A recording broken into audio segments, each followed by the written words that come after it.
walipojua bedroom ni hii, roho akasema tena, wakamtoa wakampeleka kwa karumu kengine huko, wakamvugia huko, wakarusha nyoka ya plastic huko chini ya kitanda, na wakarusha chura ya nini ya plastic, wana control na kalimoti, na nikanyoka ka ukweli tu, kana unaona nika ukweli kanafanya hivi. Sasa mama karudi akaambiwa, sasa wakaanza kuomba wote, wakarudi, walipoweka manyoka na chura walirudi wote, mpaka mama akarudishwa sitting room. Uta dispute nuona nyoka nyumba kwako, na nuona kiora, will you dispute anything? Hawezi.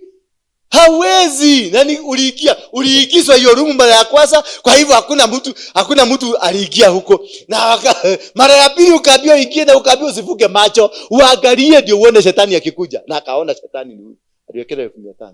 Nilipotoka nikaambiwa sorry venye ilifanyika, nilipigia mama, kujeni mnioshukuru Mungu, mliomba vizuri. Walipokuja niliwaingiza the same bedroom, nikaambia mkipata pesa 1500 nitawafungulia, na nikaweka kipanga kikubwa, nilikuwa na kijora kikubwa kile kirefu kile, nikasema kwa ikatoa dhade. Walitoa pesa, walichangana mpaka ikatosha, lakini walinipatia 350. 150 ilikuwa ameshatumia. Diviners, kile kitu anakufanyanga ni kukutoa kwenye madhabahu yako, anakupelekea mahali atacheza na akili zako. Being prophecy is being able to speak the word of God with power. Just speaking the word of God that has power in it. That whatever I say, it will come to manifest because I am speaking from the office. That is what we call prophecy. A prophet speaks the word of God from the point of understanding and from the point of being positioned by God to speak that which is of God to people with power. Ndio unaona wakati mwingine ninakujaka na piga tu raudi naitwa raudi mwenda zangu. Napiga tu raudi huko nikizunguka because kutoka kule mimi najua kuna kitu iko kwa kanisa. Kuna kitu iliwekwa baya. Bwana Yesu asifiwe sana. Mkifunguliwa mna ruhusa ya kwenda kufungua wengine. Mkifunguliwa mna ruhusa ya kuombea watu na wapone. Hii watu mnaonaka hii ati ya kuombea kiwete, ya kuombea watu nini, ya kuombea magonjwa. It is not meant for people like us. It is meant for wale wameokoka jana. Bwana Yesu asifiwe sana. Tuangalie kitabu cha 1 Corinthians, wa Korinto wa kwanza. The chapter is number 12. Then we shall be looking from verse number 12. Being able to prophesy does not mean you are a prophet. You can prophesy, yet you are not what? A prophet. Hallelujah. Sasa hapo mmechanganyikiwa. How can you prophesy and yet you are not a prophet? Na ulikuwa umeprophesy kutanyesha na kukanyesha. Na kutoka hiyo ilikuwa hiyo ndio confirmation yako kukuwa prophet. You can preach the word of God but you are not a prophet. You can be a prophet but you don't know how to preach the word of God. You can be a prophet and hardly prophesy. You can be a prophet but you hardly prophesy.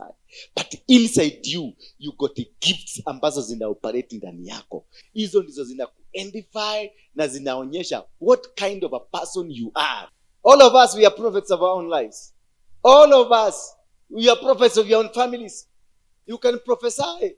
What, every time you wake in the morning, you speak good words about your life. You speak good words. Unazungumza maneno mazuri. That is prophecy. You are prophesying. You are commanding your day. You are commanding blessings for your family. You are commanding your life itembelee kwenye wingu ambalo Mungu angetaka ukue ndani yake. So that confusion imefanya watu wengi tumepotea na tumekosa kuelewa. Verse 12 inasema namna gani of chapter number 12? For just as a body is one and has many members, and all the members of the body, though many, are one body. So it is with Christ. For in the Spirit we were all baptized into one body. Jews or Greek, slaves or free, all were made to drink one Spirit. For the body does not consist of one member but many. If the foot should say, because I am not a hand, I do not belong to the body, that would not make it any less apart from the body. And if the ear should say, because I'm not the eye, I do not belong to the body, that will not make it any less a part of the body. If the whole body were the eye, where would be the sense of hearing? If the whole body were the ear, where would be the sense of smell? But as it is, God arranged members of the body, each one of them as he chose. If all were a single member, where would be the body be? As it is, there are many parts, yet one body. The eyes cannot say to the hand. You see, we are talking of a body. Tunazungumzia mwili mmoja. Maana hivi vipawa ambazo tuko nazo ni mwili mmoja, ila tu vinafanya kwa vitengo tofauti tofauti. Na katika zile vitengo tofauti tofauti vinafanya kwa kusudi la Mungu. Anasema ni Mungu aliorganize. It is God who planned. It is God who arranged. Wakati mwingine unakuta mambo ambayo yanakupitia. Unaweza kupia na shida, ukae na shida ya miaka 12. Kumbe yule mtu ambaye mlikuwa naye karibu ndiye alikuwa na neno lako. Na huyo akikuwa na neno lako la baraka akubariki. Does not mean kutoka saa hiyo amegeuka amekuwa nabii. Lakini yeye ametumika kwa ajili ya mwili wa Kristo. Ametumika kwa ajili ya kazi ya Mungu. Ametumika kwa ajili ya majira hayo. Maana kuna neno ninaweza kulisema sasa, na lilikuwa ni la leo, na kutoka leo ni hivyo. Na baadaye kutoka hapo sina neno lingine. Maana kuna manabii ambao walikuwa na tabiri mambo ya future. Ukiangalia watu kama Nehemia, kama Elijah, kama Jeremia, wote wamepangwa kwa mipangilio tofauti. Lakini wote wanafanya kazi ya Mungu. Kuna wao walitabiri miaka inakuja. Kuna wao walitabiri siku hiyo. Na kuna wao walisema vile kulikuwa. Na wote ni watumishi wa Mungu. Wote wanafanya kazi ya Mungu. Lakini kwa utafiti taratibu. Na kwa njia ambayo Mungu mwenyewe ametaka ifanyike. Bwana Yesu asifiwe sana. Kwa hivyo lile jambo ambalo liko katika ndani yako, ama kama mfano umefungua biashara, na hiyo biashara umeanzisha, na hiyo biashara haifanyi vizuri sasa. Wacha kusema biashara yako haifanyi. Maana ni labda ulifungua kabla ya wakati ama baada ya wakati. Lakini mambo yote itarekebika. Maana Mungu alikuwa amesema utakuwa na kazi. Bwana Yesu asifiwe sana. Kuna watu walitangulia kwenye ndoa. Na ndoa yao wakati ilianza, labda uliolewa ukiwa kitoto kidogo. Na hiyo ndoa ukiwa kitoto ulisumbua maana ulikuwa kitoto. Lakini ulipokaa na ukavumilia, baadaye utoto uliondoka ukakuwa mama. Shida zilikukula vizuri, ukalea vitoto na haujui kulea kitoto, ukalea vizuri, ukaona mpaka shweshwa anakuja, anachukua mtoto yako, anakuonyesha jinsi ya kulea, anakuonyesha jinsi ya kunyonyesha, maana kana kuuma unasema, "Ne karano ma." Lakini hukujua lazima kagoge ndio maziwa itoke. Hukuenda ukaangalia jao venye inanyonyaga maziwa, inagoga maziwa, mpaka maziwa inastuka ikiwa kwa tumbo inatoka. Bwana Yesu asifiwe sana. Hivyo ndivyo Mungu anatuoperate ndani yetu. Hivyo ndivyo Mungu anafanya kazi ndani yetu. Na ikiwa hivyo anavyofanya kazi ndani yetu, ndio tukielewa na tukijua Mungu anafanya this way. Na hii ndio inafanyika kwa wakati huu. Maana kuna wakati mwingine nakujaga Mungu anateremsha kipawa ya word of wisdom na inapatia watu word of wisdom. Kuna wakati mwingine inaleta kipawa ya nini? Word of knowledge. Na mimi nawapatia word of knowledge. Kuna wakati mwingine nawapatiaga a prophecy, and this prophecy builds your faith. Bwana Yesu asifiwe sana. Na katika hiyo yote inakuaga ni kujenga mwili wa Kristo. Why does that happen? Because the spirit of discernment is not in you. Huyu alipelekwa kwa mishumaa because hakuweza kudesign, kujua hii mshumaa ameitishwa ya red, ameitishwa ya white na ukaitishwa ya blue. Alafu kitambaa ya red katandikwa pale. Alafu huyo mama kaza ukaona Mungu ndio huyu ameteremka. Si ndivyo alifanya? Yes. Sasa yeye akaona Mungu, kweli Mungu ameshuka, ni mudosho, ni ile ndimuni ekiriwo, ndaigwa roho wa Ngai aharuruka. Laini yemwe yahingoka. Ngai, ti laini yahingokire, ne ngomo lako harukire. Kama tungekaa chini tufundishwe, tujue maana ya this word, a prophet and a prophecy. What's the difference between a prophet and a prophecy? Those are two different offices. A prophecy is a gift, a prophet is an office. Bwana Yesu asifiwe sana. Mimi sasa hapa niko kwenye ofisi ya a prophet. Hallelujah. Mundu wa Ngai. Prophet ni mundu wake ndungata niwe yetagwo prophet. No gwakinya ni mawiko uguo ndakwira ndahuthira ki? Ndahuthira indo igiri. Ndahuthira kindu ki? Word of knowledge. Ugo damenya. Ni the word of knowledge. That does not qualify me to be a prophet. I'm not still a prophet. But when I am in the office, I'm preaching. Now I am in the office, a prophetic office. There's difference between a gift and an office. An office is when you become administrative in the Holy Spirit. You administer. You become administrative. You manage. But a gift is for the edifying the body of Christ. Being prophecy is being able to speak the word of God with power. Just speaking the word of God that has power in it. That whatever I say, it will come to manifest because I am speaking from the office. That is what we call prophecy. A prophet speaks the word of God from the point of understanding and from the point of being positioned by God to speak that which is of God to people with power. But those other things associated with the office ndio zinaitangwa prophecy. Other things that are associated. Ndio ninaweza kujua kwako kumekaaje. Because I have the word of what? Knowledge. And then you have the discernment. You are able to discern. This is a gift. And the gifts number 3 ni hiyo sasa ya kutoa unabii, to prophesy. But I am doing this from the office of being a prophet. Hello? Did you get me? So he is able to operate in those 4. When you are in the office, a prophet can be able to operate in those 4 within the same time.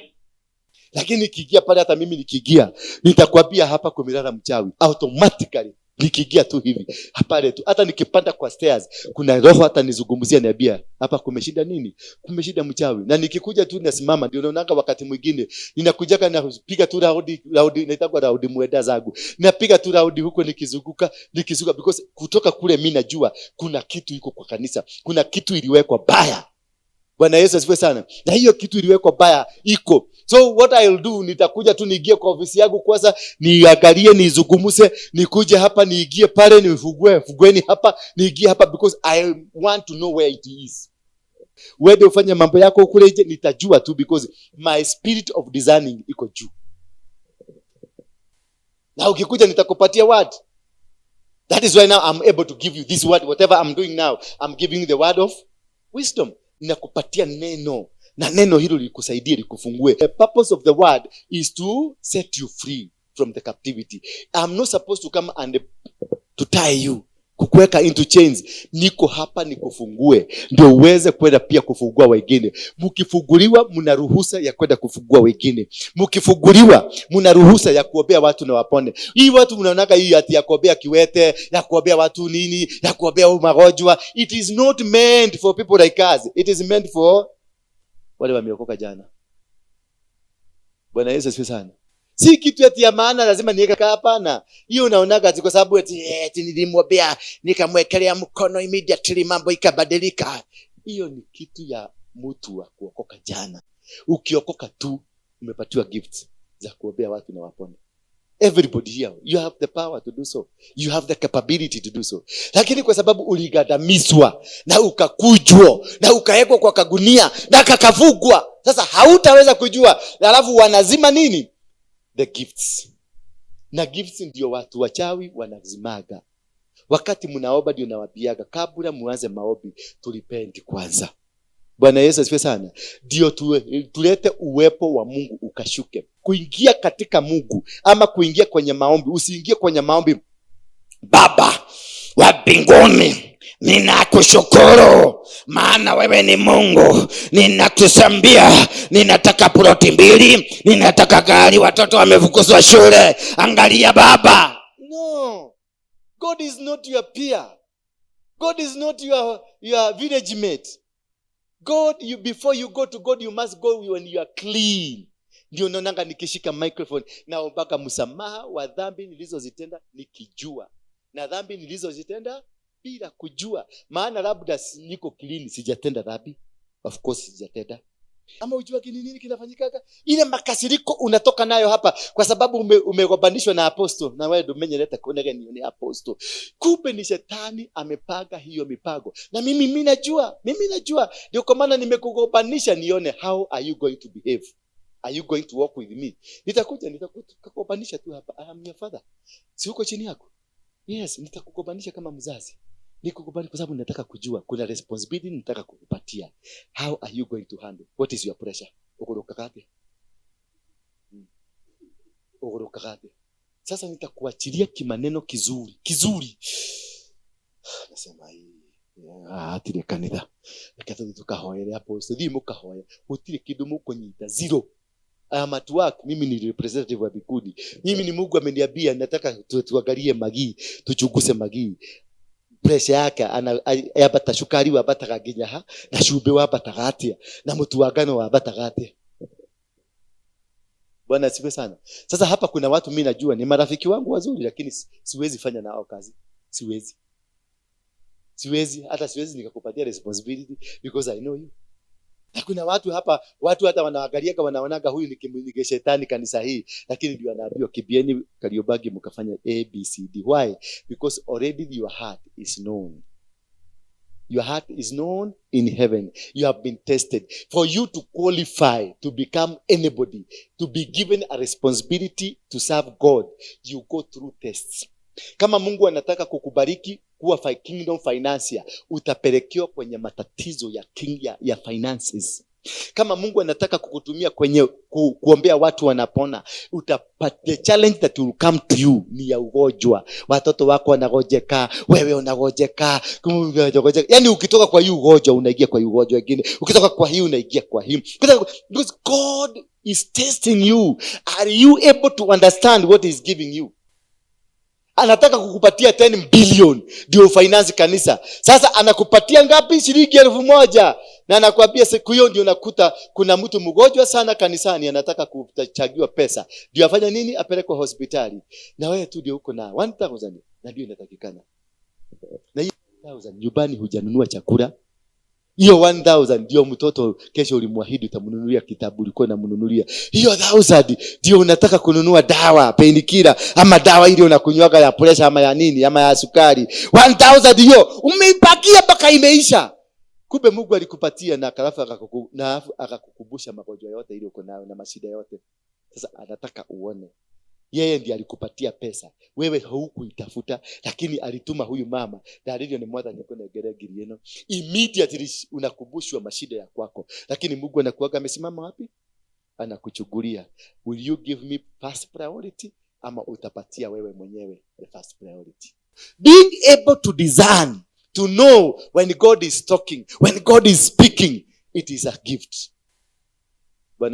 It is very important for you to know when God is testing you, to know when God is giving you an instruction, when God is about to bless you, when God is about to lift you, when God is about to take you to another level. Hiyo responsibility umepatiwa hapa. Just be able to discern, to know why has God allowed me kushika hiyo microphone. Simple as that. Wachana na kushika, wachana na ile maneno utatoa. Hiyo responsibility, hiyo umeambiwa shika microphone leo, wewe ndio utakuwa kituongoza. Hiyo peke yake, it is a huge test. It has a bearing to what is going to happen to you in future. It has a bearing to your ministry. It has a bearing. Hiyo kupatiwa head of agie kanisa unakuja, unaanza kunugunika. Mungu alikuwa anataka kukupatia nyumba kubwa. Alikuwa anataka kukuhe 5 bedroom house. Sasa umeambiwa ufagie kanisa msima ukasa kusema kanisa ni maacha ni kadige tutaira wako hapo nitafutia vijana nitalipa. Mungu anakuondokea pole pole, anaenda na kupatia kanyumba kama mkuru kale kama bati kasigu. Is all what you can be able to do. Lakini it is because you are not able to discern. Watu wengi hapa tuliachiliwa baraka kitambo, lakini kuna makosa tulifanya. Kuna kitu kimoja tu tulifanya. We were not able to know, to understand. With the word of knowledge we hatukupata. The word of wisdom hatukupata. The word of discernment hatukupata. The prophetic word hatukupata. Ndio tuelewe why God alisema hivyo. Why did God call you to come here today? When you respect the anointing over me, you don't need me to come and pray. Kuna haja ya kukuombea, maana umeheshimisha mafuta na ofisi yangu. Na hii ofisi umeipatia mamlaka na umeipatia heshima. Ofisi ita react kwako. Bwana Yesu asifiwe sana. Lakini ukakuwa unanyeta, una unyevu kama Margaret hapa, una unyevu, unaleta kisugumkuti hapa, basi una nini? Hiyo ofisi itapigana na wewe. Si mimi nitapigana na wewe. Ndio unaonaga watu wanasema unamwalelia huru. Hapana, si mimi. Sina uwezo wa kufanya jambo lolote lifanyike kwako. Lakini ofisi iko na malaika, iko na nguvu yake. Na unapoidhalilisha kwa sababu ya mimi the custodian, unakosa kunitii, unakosa kunisikiliza. And the Bible says katika kitabu cha 2 Chronicles chapter number 20, obey and respect your prophets and you will be prospered. I'm just but a custodian of this office. Therefore the office iko na madaraka, iko na power na iko na authority yake. Ukikosa kutii hii ofisi ina uwezo wa kugoga wewe. Na kama kuna kitu umewahi kukula kutoka kwa hii ofisi imekukamata na itakufinya. Kama unielewa hapo. Kama kuna kama matunda kamoja uliwahi kukula kwa hii ofisi, na ofisi inajua ulikula vitu zake, na ili expect uendelee kuwa mtiifu kwa hii ofisi itakufinya na itakunyima kila kitu na itakuvugia milango. Sasa wewe utakuwa ukingangana. Apostle alisema hapana, si apostle. Ndio nakwambiaga wekelea sadaka yako wapi? Hapa kwa hii ofisi, because this is a prophetic office. Na hii ofisi ina release. Mimi niko hapa tu kama kiunganishi chako na Mungu. Simple as that. Hiyo wakati walimtoa hivyo walibaki kwa sababu walikuwa wanataka kujua bedroom iko wapi.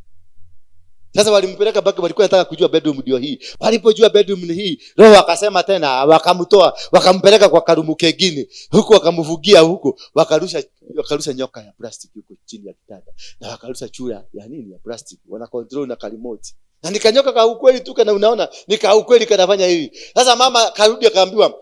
Sasa wakaanza kuomba wote, wakarudi. Walipoweka manyoka na chura, walirudi wote mpaka mama akarudishwa sitting room. Sasa Roho akakuja tena mlango mwingine.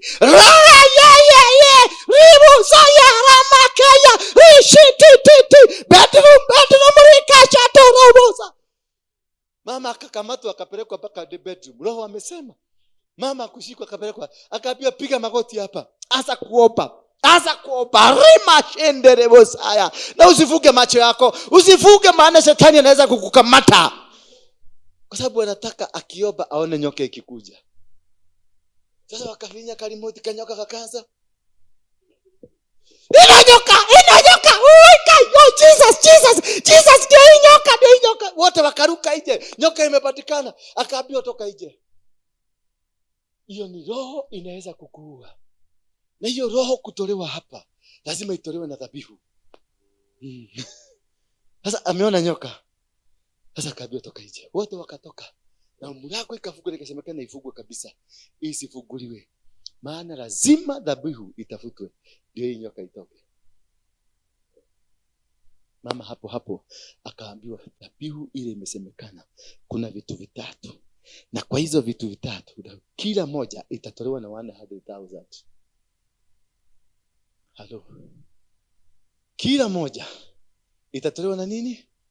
100,000. Alafu sasa utolee bwana yako dhabihu yake kado ya 200. Na mama alikuwa na pesa. Na walikuwa sijui venye alikuwa mpaka kajua hapo na pesa. Alikuwa na 5 alizikelea hapo. Sasa wamgwaza umeona kuna nyoka. Sasa utadispute. Nuona nyoka nyoba kwako. Na nuona akiona, will you dispute anything? Hawezi. Nani uliigizwa hiyo room mara ya kwanza, kwa hivyo hakuna mtu aliingia huko. Na mara ya pili ukaambiwa ingie na ukaambiwa usifuge macho, uangalie ndio uone shetani akikuja. Na akaona shetani ni huyu. Aliwekea 1500. Sasa hiyo nilikuwa nataka kwenda kunyoa huko. Bwana Yesu asifiwe sana.